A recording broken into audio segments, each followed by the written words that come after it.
దేవునికి స్తోత్రము కలుగును గాక. ప్రభునందు ప్రియమైనటువంటి దేవుని బిడ్డలకు ప్రభు అయిన యేసు క్రీస్తు నామమున మీ అందరికీ మా హృదయపూర్వక వందనాలు తెలియచేయచ్చు. మరి గడిచిన దినములన్నీ కూడా దేవుడు మనల్ని కాచి కాపాడి తన హస్తములో భద్రపరిచి ఈ రీతిగా మరొకసారి ఆయన మాటలను ధ్యానించుటకు దేవుడు మనకిచ్చినటువంటి ఈ గొప్ప భాగ్యమును బట్టి వేలాది స్తుతులు స్తోత్రాలు చెల్లిస్తూ మరి నేటి దినమున ఆశీర్వాదకరమైనటువంటి దీవెనకరమైనటువంటి మాటలు వినుటకు మనలను మనము సిద్ధపరచుకుని ప్రభు వైపు చూద్దాం. చూడండి, క్రైస్తవ విశ్వాస జీవితంలో చాలా ప్రధానముగా ఏమిటంటే హెచ్చించబడటం, లేకపోతే అత్యధికమైనటువంటి జీవిత విధానమును కలిగి ఉండడం ప్రతి వ్యక్తి కోరుకుంటూ ఉంటాడు.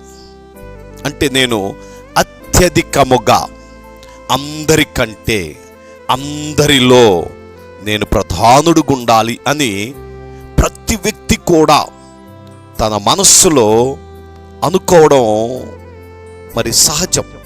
అయితే అనుకోవటం కాదు, కానీ దాన్ని అనుభవించాలి, దాన్ని మనము నెరవేర్చుకోవాలి.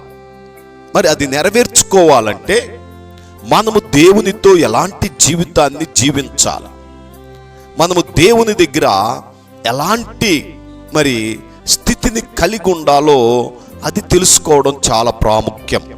అందుకనే ఈ ఉదయకాలమున పరిశుద్ధ గ్రంథములో నుంచి మరి ఆదికాండము 17వ అధ్యాయము మొదటి 2 వచనాలు చదువుకుందాం. అబ్రహాము 99 ఏండ్ల వాడైనప్పుడు యెహోవా అతనికి ప్రత్యక్షమై, నేను సర్వశక్తిగల దేవుడను, నా సన్నిధిలో నడుచుచ్చు నిందారహితుడవై యుండుము, నాకును నీకును మధ్య నా నిబంధనను నియమించి నిన్ను అత్యధికముగా అభివృద్ధి పొందించెదనని అతనితో చెప్పాను. దేవునికి స్తోత్రం, హల్లెలూయా. అత్యధికముగా అభివృద్ధి పొందించెదనని అతనితో చెప్పాను.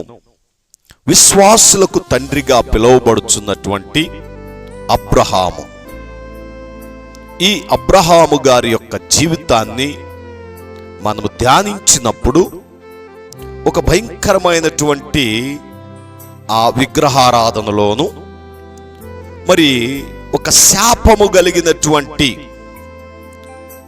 ఆ జీవితాన్ని జీవిస్తూ ఉన్నాడు. అయితే దేవుడు తనను దర్శించి, దేవుడు తనను ప్రేమించి, దేవుడు తనను ఇష్టపడి, దేవుడు ఒక చక్కని దీవెనను దయచేశాడు. మొదటిగా తన మీద ఉన్నటువంటి నిందను తొలగించాడు. సంతానము లేదు. మరి ఆ యొక్క వనములో దేవుని యొక్క దూత దర్శించి తనకు ఒక చక్కని మరి ప్రామిస్ చేసింది, నీకు ఈ మరుసటి ఈ సంవత్సరం ఈ దినానికి చక్కని కుమారుడు పుడతాడని. అదే రీతిగా దేవుడు అబ్రహామును దీవించాడు, చక్కని కుమారునిచ్చాడు. అతనికి ఇస్సాకు అని పేరు పెట్టారు. రెండవదిగా చూచినట్లయితే అబ్రహామును ఆ ప్రాంతమంతటిలో, ఆ దేశమంతటిలో అత్యధికముగా అభివృద్ధి పొందించాడు, పేరుగాంచాడు. తనకున్నటువంటి పరిస్థితులన్నీ కూడా దీవెనకరముగా మార్చబడ్డాయి. నా ప్రియ సహోదరి సహోదరుడా, ఈ మాటలు వినుచున్న నీ జీవితంలో మీరు అత్యధికమైనటువంటి ఆశీర్వాదముల చేత మీరు దీవించబడాలి అనుకుంటే దేవుడు మనలను దర్శించే బిడ్డలముగా మనం ఉండాలి. దేవుడు మనకు ప్రత్యక్షతను ఇచ్చేటువంటి అనుభవంలో మనము పెరగాలి. దేవుని యొక్క ప్రత్యక్షతను పొందుకోవడం చాలా గొప్ప భాగ్యం అండి. అది దేవుడు ప్రేమించి ఇష్టపడిన వారికి ఆయన నొసగేటువంటి ఒక గొప్ప బహుమానము ఆయన ప్రత్యక్షత. దేవుని యొక్క ప్రత్యక్షత అబ్రహాము పొందుకున్నప్పుడు అతడు 99 ఏండ్లవాడు. ఎన్ని సంవత్సరాలు? 99 సంవత్సరాలు. అంటే చాలా క్రూరుద్ధుడు. ఆ వృద్ధాప్యములో ఆ దీవెనకరమైన పరిస్థితులను అతడు ఏం చేసుకుంటాడు అని మీరు అనుకోవచ్చేమో. ఈరోజు మనము గమనిస్తుంటే వృద్ధాప్యము అనేటువంటిది చాలా దయనీయంగా ఉందండి. తల్లిదండ్రులు, ఈ మాటలు వినుచున్న మీరు జాగ్రత్త పడండి. ఎందుకంటే వృద్ధాప్యములో మన అనారోగ్య స్థితిని బట్టి, మనకున్న బలహీనతలను బట్టి ఎవరు మనల్ని ప్రేమిస్తారు, ఎవరు మనకు పరిచర్య చేస్తారు, ఎవరు మన మంచి చెడులు చూస్తారు, ఆలోచన చెయ్యండి. ఒకవేళ మీరు అనుకుంటున్నారేమో, నేను ముసలోడిని ముసలిదాన్ని అయిపోతున్నా, ఇక చావుకు నేను కాళ్ళు చాపున్నాను, ఇక నేను చచ్చే రోజు వరకు నీవు ఒక శ్రేష్టమైన ఆరోగ్యకరమైన ఆహ్లాదకరమైనటువంటి పరిస్థితులను అనుభవించాలి అంటే మీరు అత్యధికమైనటువంటి అభివృద్ధి కలిగి ఉండాలి. ఈ అత్యధికమైనటువంటి అభివృద్ధి మీకు ప్రతి వ్యక్తిని సేవలు చేపించింది. లోకంలో ఒక సామెత ఉంది, డబ్బులుంటే కొండ మీద కోతిని దించొచ్చు అంటారు. చూసారా? కొండ మీద కోతిని కూడా దించొచ్చు అంట. అంటే అలాంటి ఆలోచన ఈరోజు వృద్ధాప్యముకు వచ్చేసరికి అన్ని స్థితుల్లో కూడా బలహీనులైపోతున్నారు. ఆర్థికంగా బలహీనులు, కుటుంబ పరంగా బలహీనులు, ఆరోగ్యపరంగా బలహీనులు, పరిస్థితులన్నీ కూడా వికటించి బలహీన స్థితిలో ఉంటున్న నా ప్రియ తల్లి, ప్రియ తండ్రి, ఈ యొక్క వృద్ధాప్యమును దేవునికిచ్చి దేవుడు నిన్ను అత్యధికముగా దీవించునట్లు ఆయన ప్రత్యక్షతను పొందుకొని ఆయన నీతో మాట్లాడునట్లు, ఆయన నిన్ను బలపరుచునట్లు ఈరోజు మీ జీవితాన్ని దేవునికి సమర్పించుకొనమని ప్రభునామమును మీకు మనవి చేస్తూ ఉన్నాం. అబ్రహాము యొక్క జీవితంలో ఉన్నటువంటి 2 అనుభవాలు ఈరోజు మనము తెలుసుకుందాం. నేను సర్వశక్తిగల దేవుడను, నా సన్నిధిలో నడుచుచు.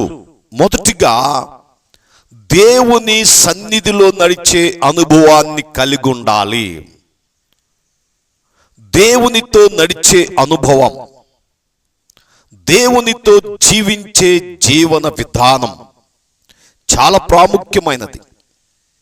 పరిశుద్ధ గ్రంథములో హానోకును మనము గమనించినట్లయితే, హానోకు దేవునితో నడిచెను, దేవుడు అతనిని కొనిపోయెను అనే మాట ఉంటుంది.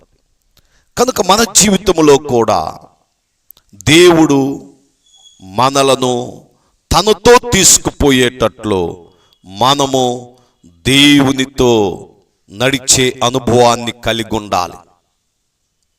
అబ్రహాము దేవునితో ఒక మంచి స్నేహము, సహవాసము కలిగి ఉన్నాడు. అందుకే దేవుడు అంటున్నటువంటి ఒక మంచి మాట, అబ్రహాము నా స్నేహితుడు, ఈజ్ ద బెస్ట్ ఫ్రెండ్.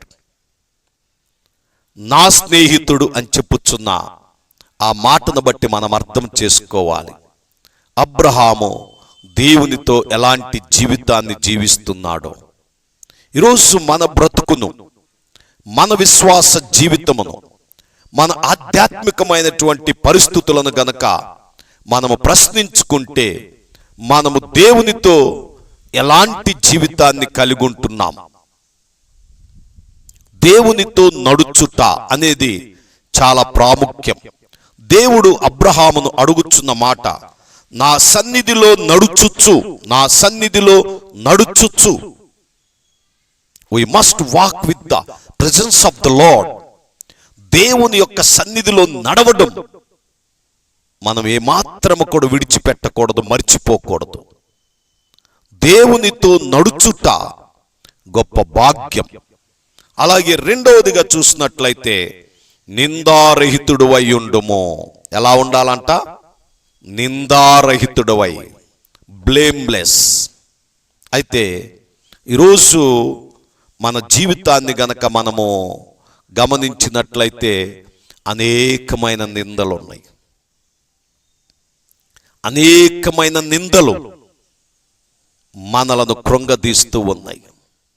ఈ నిందలతోనే మన యొక్క ఆధ్యాత్మికమైన జీవితం, ఆత్మీయ జీవితం కృంగిపోతూ ఉంది. అయినప్పటికీ we have to try, we must try for the blameless life. నిందలేని జీవితము కొరకై మనలను మనము జాగ్రత్త పరుచుకోవాలి.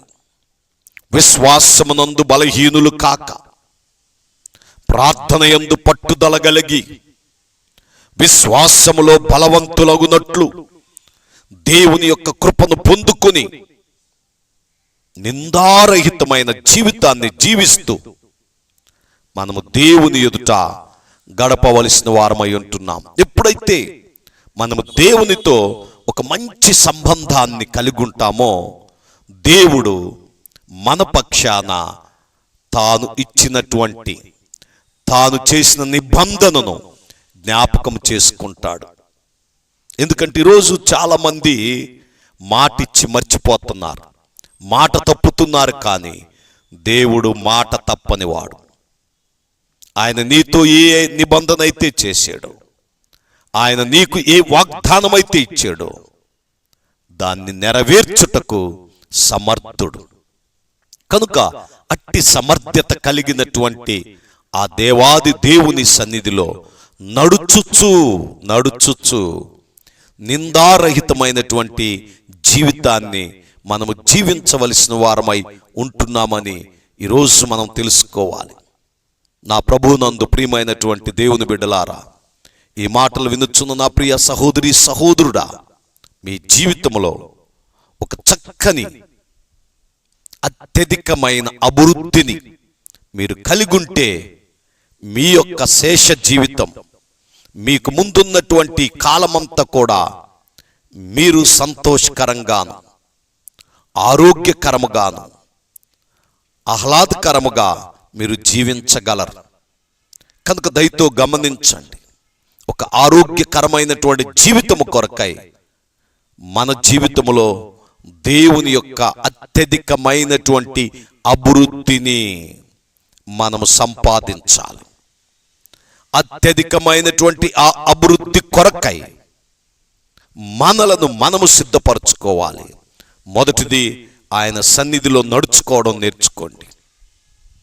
సహవాసమును మానుకోకూడదు, ఆయన సన్నిధిని విడిచిపెట్టకూడదు. ఆయనతో సహవాసము చేసిన ఎడల మీకు మేలు అని వాక్యం చెప్పుచున్నది. కనుక ఆయనతో మనము సహవాసము చేద్దాం. రెండవదిగా, నిందారహితులమై, ఎలాంటి మచ్చలేని జీవితాన్ని, ఎలాంటి పాపము లేనటువంటి బ్రతుకును మనం బ్రతకాలి. ప్రభువు దగ్గర మన పాపాలు, మన యొక్క ప్రతి విధమైనటువంటి దేవునికి వ్యతిరేకమైన ఆ ఆయాస్కరమైనటువంటి మార్గములో మనలో ఉంటే ప్రభు సన్నిధిలో పశ్చాత్తాపడాలి. ప్రభువా, నన్ను క్షమించు, నేను ఘోరమైన పాపిని, నా పాపములు క్షమించు. నేను మీకు ఒకవేళ వ్యతిరేకముగుంటున్నట్లయితే దయతో నన్ను మన్నించు అంటూ ఆయనతో సమాధానపడాలి. ఆయన చెంతకు చేరాలి. నిందారహితమైనటువంటి జీవితాన్ని మనము సంపాదించుకున్నప్పుడు దేవుడు తన చెంతకు మనలను పిలుచుకుంటాడు. ఆయనతో కూడా ఉండేటట్లు చక్కని మార్గాలు సిద్ధపరుస్తాడు.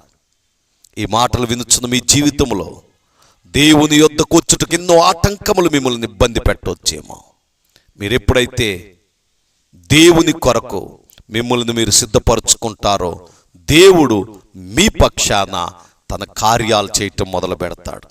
కనుక ఈ మాటలు వినుచున్నటువంటి నా ప్రియ సహోదరి సహోదరుడా, ప్రియ తల్లి తండ్రి, ఇదిగో ఒక మంచి ఆశీర్వాదకరమైన అత్యధికమైన అభివృద్ధి కలిగినటువంటి జీవితము కొరకై మిమ్మల్ని మీరు సిద్ధపరచుకోమని దేవుని సేవకునిగా తెలియపరుస్తూ దేవుడు తన మాటలు మనునికులు దీవించి ఆశీర్వదించును గాక.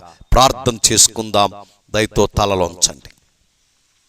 కృపగలిగిన జీవము కలిగిన యేసు ప్రభువా, మీ కొందనాలు చెల్లిస్తూ ఇప్పటి వరకు నీ ప్రియ బిడ్డలు నీ వాక్యమును విని ఉండగా దేవా, ఇదిగో వారికి ఉన్నటువంటి ప్రతి సమస్య నుండి విడుదల దయచేయి.